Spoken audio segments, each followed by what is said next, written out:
Eva Braun is a mysterious woman with little known about her other than the fact that she was Adolf Hitler's secret girlfriend.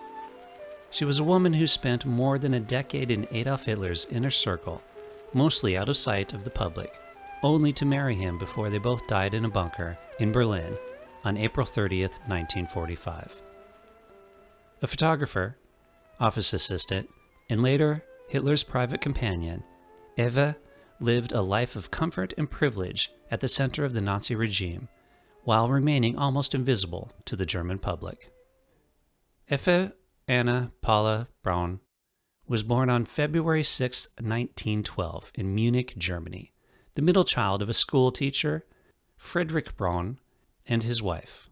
She grew up in a lower middle-class family with two sisters, Ilse and Margaret, known as Gretel, and the girls were raised in a fairly traditional conservative environment. Her parents' marriage was not entirely stable. They divorced in 1921, then remarried the following year, likely as the German economy collapsed under hyperinflation and living separately became harder after the First World War. Eva attended a Catholic girls' school in Munich, then spent a year at a business school. Teachers remembered her as an average student academically, but energetic and sporty, with a strong interest in clothes and appearances. At 17, she took a job with photographer Heinrich Hoffmann, who was already closely connected to the Nazi Party and served as Hitler's official photographer. At first, she worked as a shop assistant and clerk, but she quickly learned how to use a camera, help in the darkroom, and handle photographic sales. Her younger sister, Gretel, would later join her at the studio. In October 1929, Hoffmann introduced the 17-year-old Eva Braun to a 40-year-old Adolf Hitler at the studio in Munich. To her, he was first presented under the pseudonym Herr Wolf. By that time, Hitler was already the leader of the Nazi movement and on the verge of becoming a national figure. At first, their contact was limited. Hitler's emotional focus then was on his half-niece, who died in 1931 in what was officially ruled a suicide. Hitler's overbearing possessiveness was most likely the reason for her suicide. Hitler then began seeing a British socialite and anti-Semite named Unity Mitford.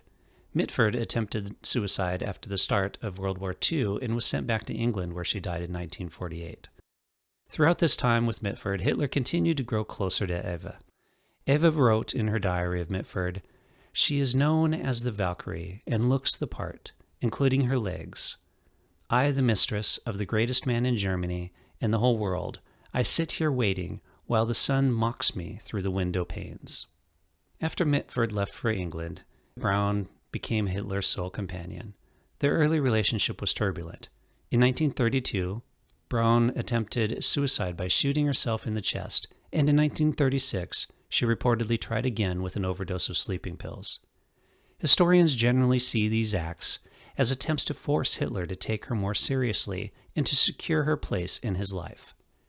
After her recovery, he gave her more attention and material security, including a comfortable apartment in Munich and later a villa for Eva and her sister Gretel. Hitler appreciated Braun's simplicity. She was happy to be at home and happy to entertain. She seemed to have little interest in the turbulent world around her. However, there are arguments on the other side of the coin that she was fully aware of the power of her position and used it for her and her family's benefit, and that her role as a simpleton was just an act. While her private life revolved around Hitler, Eva did continue to work. She served on Hoffmann's staff as a photographer and assistant. This job allowed her to travel with Hitler's entourage while appearing to be there for professional reasons. Over time, she became the one behind the camera at the Berghof, Hitler's mountain retreat, making home movies and color photographs of parties, visits, and quiet moments. Those films and photos, later seized by the Allies and preserved in the U.S. National Archives, are now some of the most important visual records of Hitler's private world. However, she was not a member of the Nazi Party and was usually sent out of the room when high-level discussions took place. Biographers describe her as focused on fashion, films, sports, and her social life, rather than ideology or policy. Still, she lived surrounded by Nazi leaders. From Albert Speer to Hermann Göring, and she enjoyed a lifestyle that depended completely on the regime's success. Which, of course, begs the question, did Braun know about the war atrocities, the prison camps, the millions murdered, or was that information hidden from her? Historians cannot give a clear yes or no here, but the short answer is yes. It is very likely that Braun was aware of at least some of the atrocities. Yet there is no direct proof that she knew the full scale and mechanics of the Holocaust in details. She certainly knew about the persecution of Jews and other targets of the regime, while living inside a world where anti-Jewish measures would have been impossible to miss. By the mid-1930s, Eva spent much of her time at the Berghof near Berchtesgaden, where Hitler's inner circle gathered. The entire area became a closed compound, with guarded roads and houses for senior officials. There, Eva acted as an informal hostess within the private circle, inviting friends and relatives and organizing small social events, but she was still kept away from official visitors and public ceremonies. The relationship remained carefully hidden from the German public. Hitler believed that presenting himself as a single, almost monastic leader increased his appeal. He wanted to appear devoted to a country rather than an individual. He and Eva were almost never photographed together in public, and most Germans had no idea he had a long-term partner until after the war. Only after her sister Gretel married SS General Hermann Fegelein in 1944 could Eva attend some official functions as her sister's companion, not Hitler's. In private, Braun built a small world around herself inside a much larger and violent one. At the Berghof, she skied, hiked, swam, played with her Scottish terriers, and obsessed over clothes and films. She practiced photography, filmed home movies, and spent long evenings in Hitler's company once formal business was done for the day. Visitors later recalled her laughing at light comedies, posing for pictures, and acting as a conventional hostess with friends and family. Yet this domestic life took place in the heart of a regime responsible for mass murder and war across Europe. She chose to stay close to Hitler and showed no sign of breaking with him even as the war turned against Germany and reports of atrocities spread. As the Third Reich collapsed, Braun's loyalty hardened. In early April 1945, when Soviet forces were closing in on Berlin, she left the relative safety of southern Germany and traveled to the capital to join Hitler beneath the Reich Chancellery. Friends suggested that she flee and try to survive the end of the war. She refused, saying she would not abandon him. In the early hours of April 29, 1945, in that underground bunker, Eva Braun and Adolf Hitler were married in a brief civil ceremony, witnessed by Josef Goebbels and Martin Bormann. The wedding breakfast that followed was quiet and oddly formal considering the chaos outside. For the first time in her life, Braun was legally Eva Hitler, but she would hold that name for only about a day.